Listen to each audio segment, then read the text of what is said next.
On Point, hosted by Peter Van Aartrijk. Conversations with interesting and informative experts on technology, branding, culture, social media marketing, and other great topics. Hello again, everybody. I'm Peter Van Aartrijk, your host for On Point, brought to you by our good friends at Wells Media, which includes Carrier Management, Insurance Journal, and other fine publications. Our guest today is Olga Collins, the CEO of WBN, the Worldwide Broker Network, or for those of you who can safely surf, WBNglobal.com. Under Olga's leadership, WBN has grown into the largest independent broker network in the world, with 150 members across 100 countries and a combined revenue of US $14 billion. Welcome, Olga.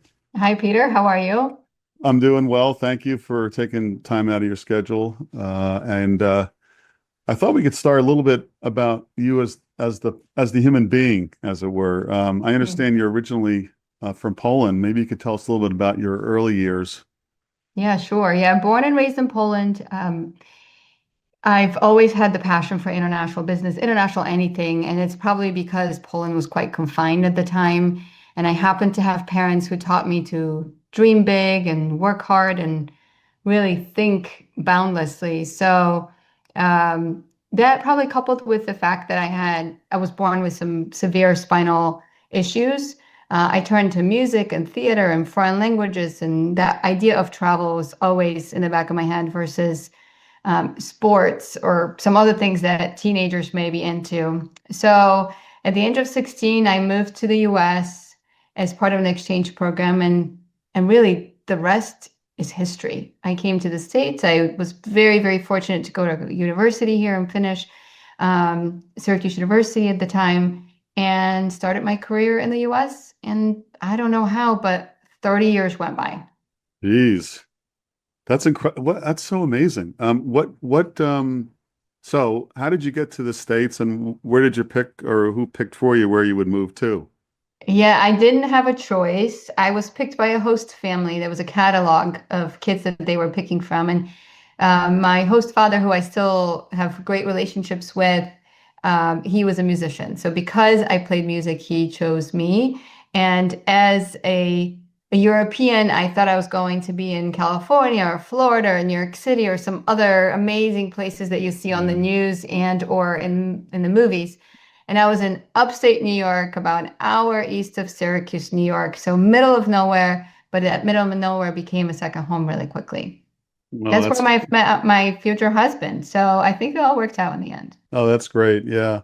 Yeah, my relatives all live in Holland, and they always want to go to, when they come over, like big cities, like they want to go to Miami Beach, they want to New York. I finally convinced one of them to just you know what, go to West Virginia and go on a coal mine tour. Yes. I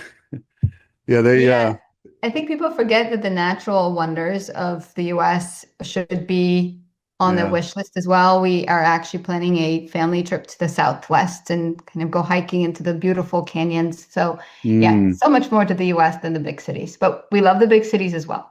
Yeah, for sure.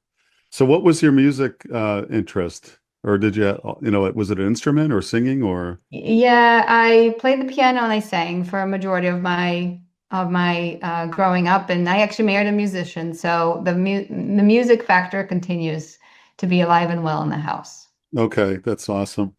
Using a different side of your brain, I think, than the business side, Yes, definitely. So languages, you speak a lot of languages, don't you? Yeah, I think that's just the norm for us Europeans. Even growing up way back then, we had 2 or 3 languages in school. And then anytime there was an elective, I chose a language as well. And then my parents really early on threw us into private lessons because they knew that the world out there is much bigger than where we were growing up at the time. So I've always loved learning foreign languages. I've always loved to travel, and I knew that speaking the language is going to be what sets you apart when you travel. And I always say to my kids that travel is the only thing that makes you richer. So even during COVID, I picked up my 5th language just because that's my pastime. The unfortunate part with languages is that when you don't use it regularly, you lose it. So I certainly don't have the insurance level of any of those languages, but English is my second language officially. Okay, so read them off for me. What do you got? Polish, English, Yeah, German? at one point German was better than my English, and then learned Russian in school, French in school, and then I picked up Italian during COVID. Oh, that's awesome. Yeah. So my like I mentioned, my relatives all most of them living in Holland, and they speak. You're right. The European way is just they learn English in school as their second language, and or they was sort of mandatory, but they know them all. They vacation Italy. They speak Italian. They used to Hmm. camp in Poland. They love Poland because they always said to me, "Oh, the people are great. The food's cheap. It's cheap to camp. You know, the beautiful scenery." People don't really realize Poland is like this kind of like in people's mind, at least Americans, like this war-torn thing. And yeah, you guys have been through a lot, but it's a beautiful country. They send me pictures. I'm like, wow, I got to go there. I got to check it It out. is. It's beautiful Yeah. and very welcoming as well, and incredible history. Mm-hmm. Mm-hmm. All right. Well, so you go to Syracuse University or you graduate. What happens? Like how did you get into insurance? Oh gosh, I think most of us say that it found us. I studied Yeah. finance. I never knew insurance and risk management existed at the time. I'm really excited for those generations now that see risk management as a pathway, but I didn't know it existed. I don't even think I bought insurance when I was a renter. It just absolutely had no idea that that was a genre of work. But from finance through compliance through accounting world, I learned internally there were opportunities within risk management, and I hopped right to it, realizing not too long after that it's a great combination of analytics and people. So I fell in love with insurance slash risk management and never looked back. Hmm. Okay. So what were some of your early exposures to it, job wise? It wasn't until a couple of years into my UPS years. So I started my insurance career on the client side. I was with UPS for 15 years. I did all sorts of rotations there. And the majority of that 15 years was in risk management. And like I said, I just wish that people talked proudly about this industry because it's such an amazing place where you can still stay in touch with your hobbies. So if you're Hmm. into music, but you know you can't make enough money to sustain yourself, you can be in risk management and carry a an artist book or you know purely musicians or music venues. Hmm. So I wish I learned about it earlier, but I'm glad it found me and I'm glad I stuck with it. Yeah. So your 15 years in risk management is pretty cool because I think the way the world's headed right now, risk management is like incredibly, I hate to say this because I know we need insurance policies, but man, it wouldn't be great.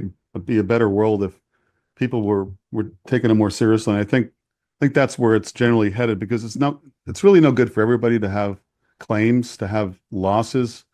And they're going to happen, of course, but if there's a way, and you see it more and more with prevention of claims, Mhm. prevention of loss of people, of buildings, everything.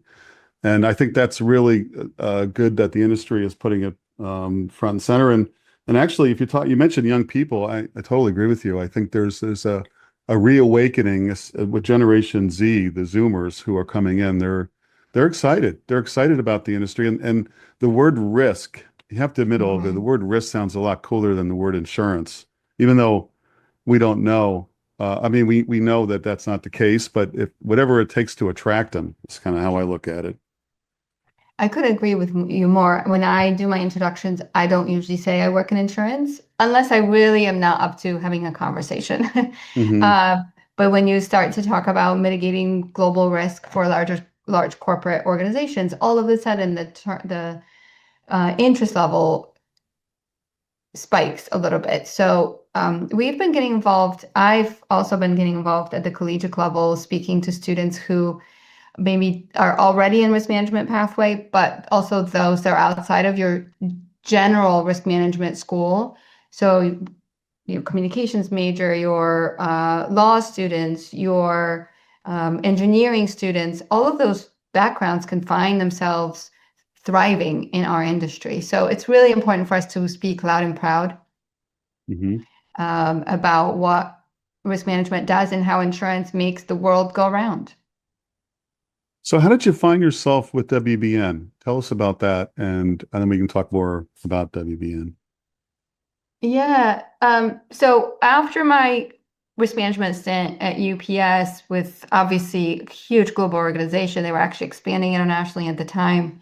I was networking quite intensely with many, many brokers because the risk management profile of UPS, of any organization like UPS, you work with so many people within the industry. And at the time, there was an opportunity that came open on the brokerage side at Beecher Carlson. They were looking to set their international strategy and build their multinational practice.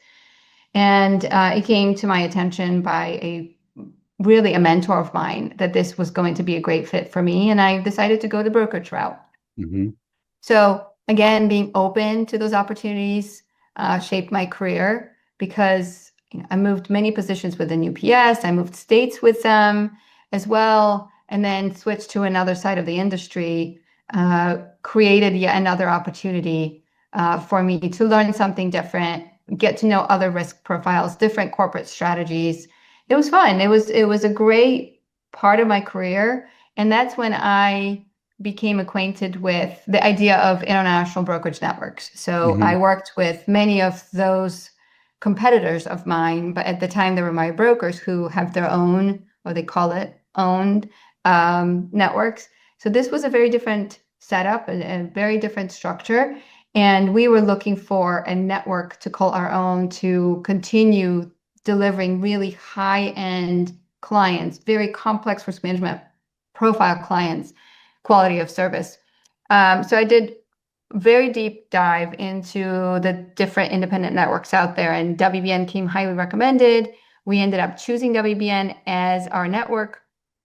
And very early on, many of those that were involved with WBN for a year said the more you put into it, the more you get out of it. So I became involved with various councils and initiatives, and um, it was a great choice for my brokerage firm at the time, and Hmm. it created yet another opportunity for me later on down the road. And I was chosen to be on the board of directors of WBN, and then about 4 years ago, was tapped on the shoulder to take over the CEO that was retiring and build the team and reset the strategy, et cetera. So it's 25 years in the making. But I think that was a great couple of jumps that I made from very different parts of the industry into the unknown. But I think that's what you need to do in order to have a career that you can call your own. You have to raise your hand to learn more, to do more, to own more. I love that. I love those tidbits of advice that our guests on this podcast give to people who may be younger, but not necessarily have to be younger. It's always good to continue learning. I think your career in risk management on the broker side probably gave you a really good lens, empathetic lens into the various sides of the industry, and what their challenges are. It's nice to have that experience. I like to think so, Peter, because with that mindset in mind, we started our Client Advisory Council here at WBN, where we have incredible brands, global brands involved that give us direct feedback on what we're doing, what they're seeing in the marketplace, what are they missing, can we maybe build it here at WBN? And then similarly, we focus on young talent as well. So having that client background means a lot to us. Having the brokerage background means a lot to us as an organization. And the way that I've built our team is with that mindset as well, because we've added folks like John Blair, who leads our PNC practice, who came from Bose, being there for 19 years.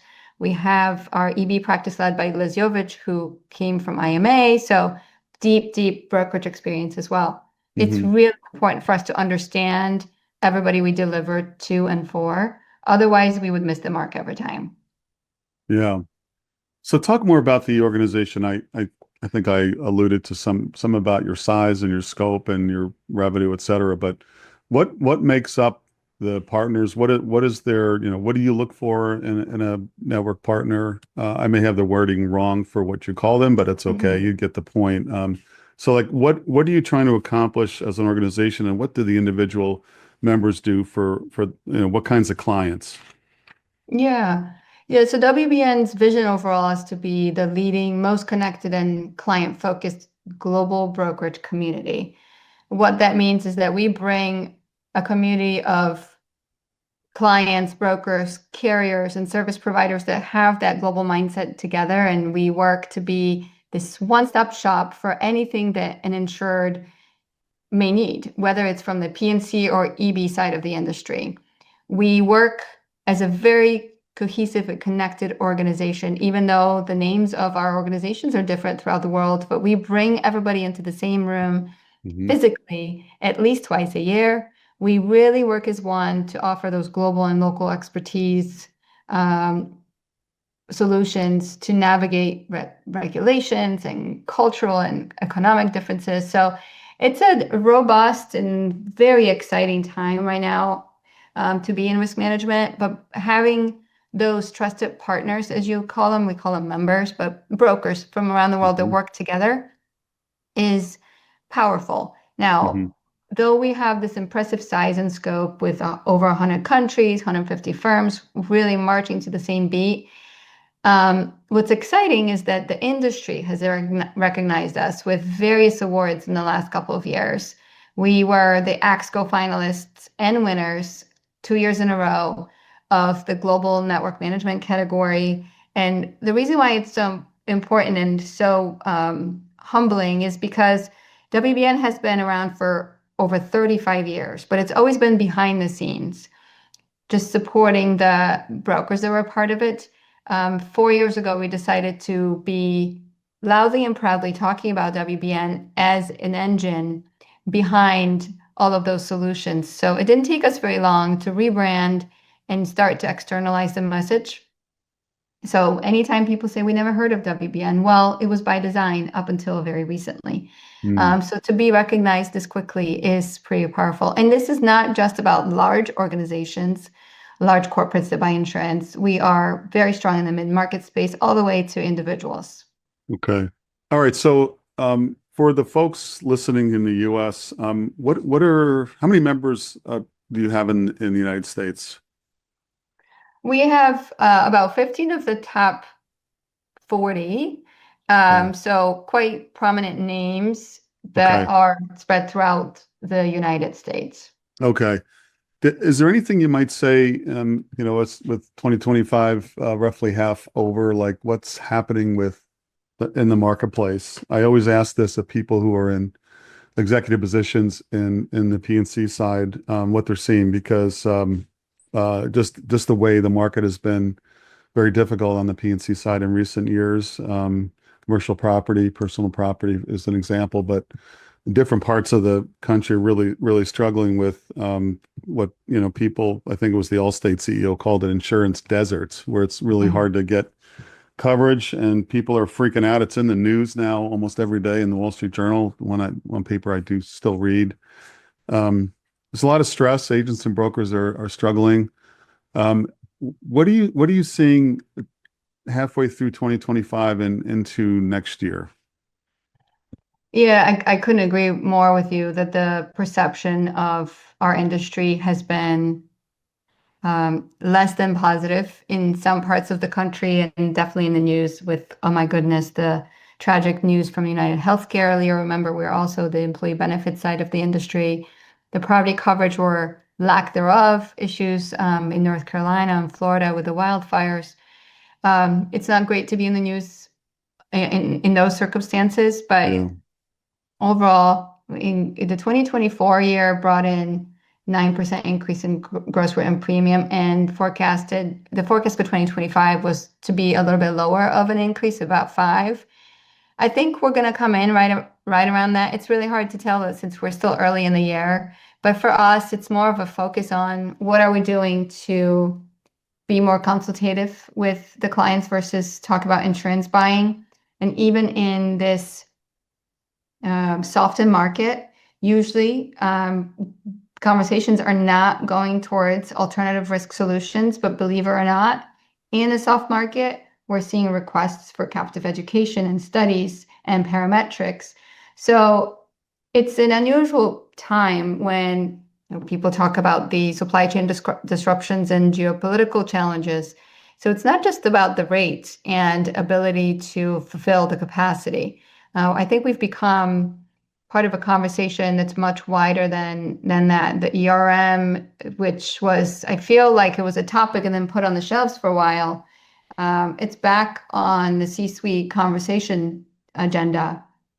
So as far as the marketplace, we usually don't look at the US only, although it does drive quite a bit of the activity.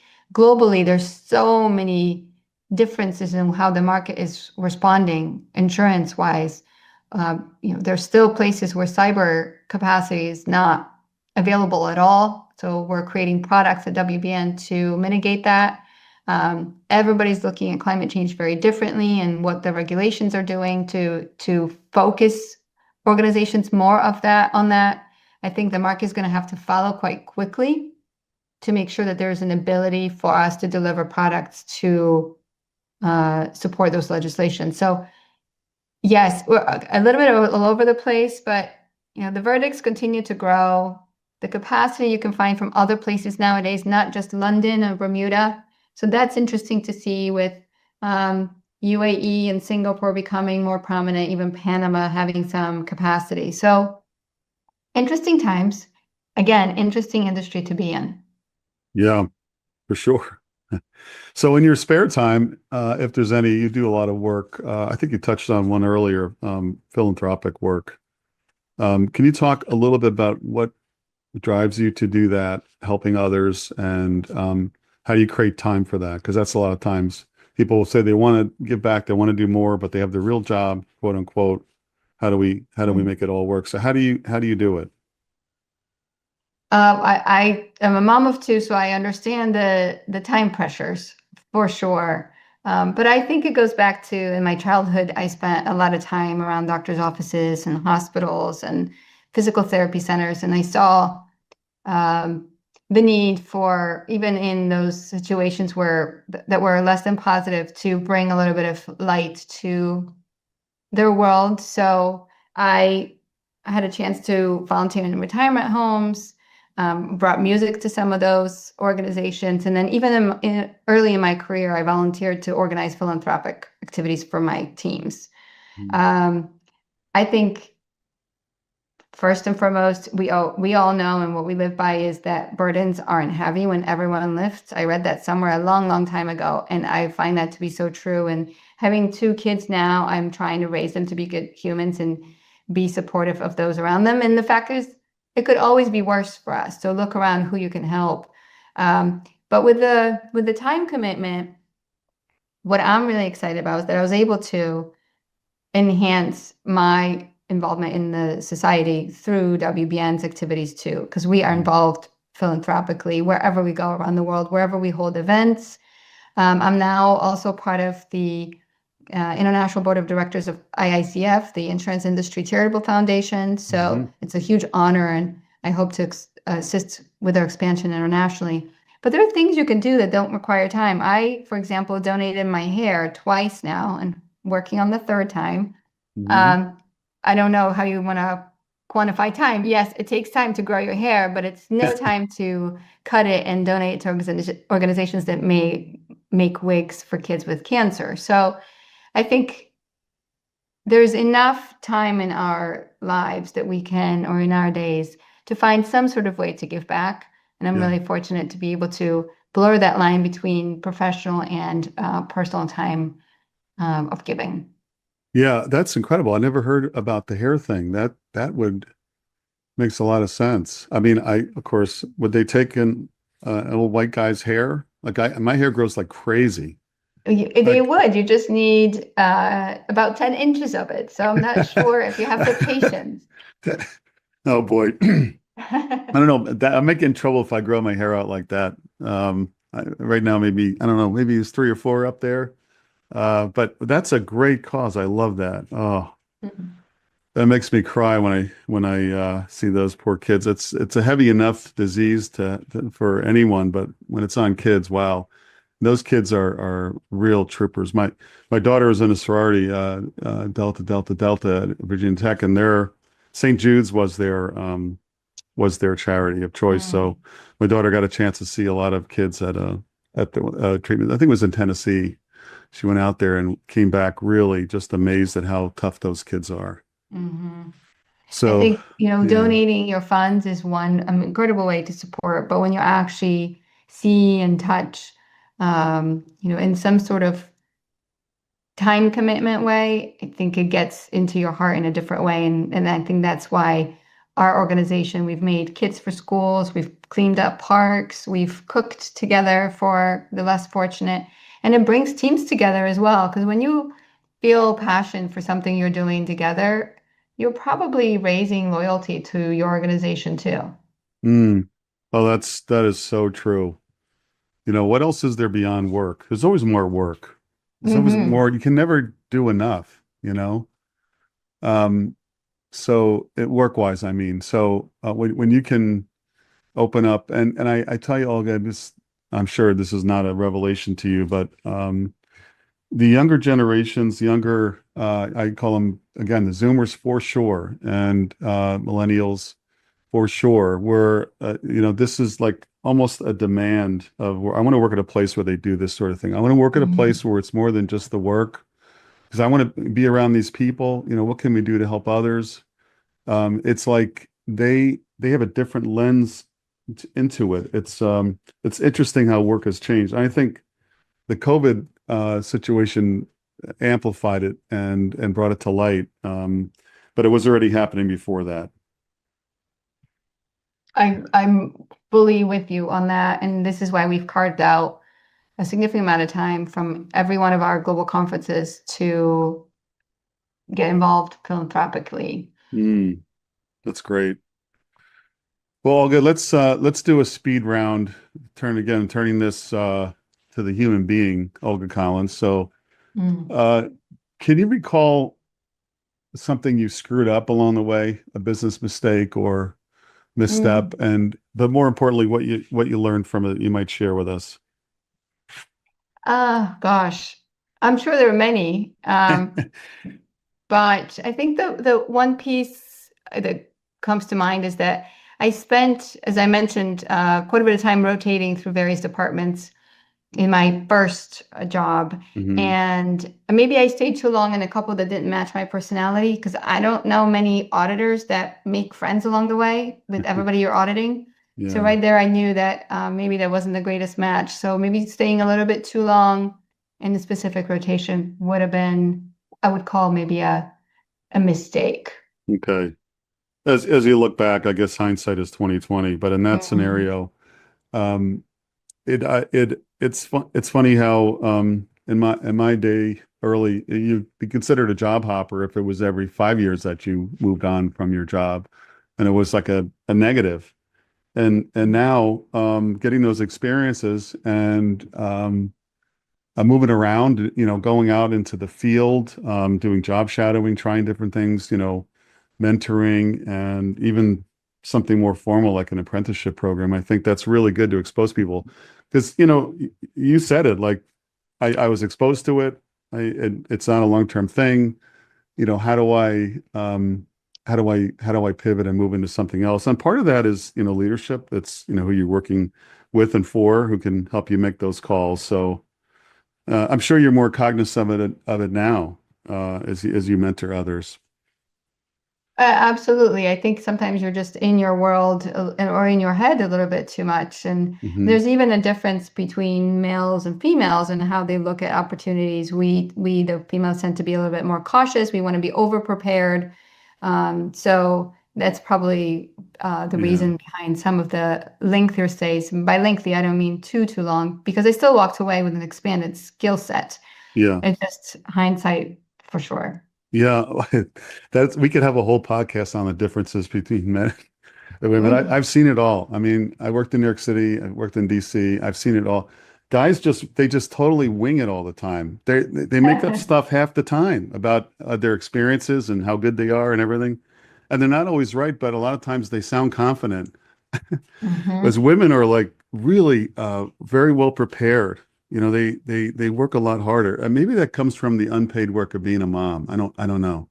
But Maybe. Best job in the world, though. yeah, yeah, I'm glad to hear you say that. I think it is too. Um, My favorite title by far. yeah. Did you have a mentor, speaking of mentors in your life, that made a difference in your career path? Oh gosh, I've come across so many people. I find that my greatest success is always getting deeper with the people and learning from many. And there's so many that have given me a chance or pointed me in the right direction of growth. I mean, my dad from the start, he was an entrepreneur, so he was my first business mentor, so to speak. But I just feel like every place I've been to, I chose someone to look up to or learn from. Hmm. Um, but I think there are two that stand out in my mind that were part of my biggest career choices or Hmm. changes, because they pointed out an opportunity, like I mentioned, that I didn't think I would have been ready for, probably to this day. But then when they made me believe that I was ready, and that was, I'm going to name some names. Is that politically correct? Hopefully. Yeah. So Jay Sampson at Beecher Carlson, who I followed there from UPS, and then Brian Hetherington, who's actually now the chairman of the WBN board, who Hmm. was part of my switch from Beecher Carlson to WBN. So I think those two really stand out. I Awesome. couldn't thank them enough.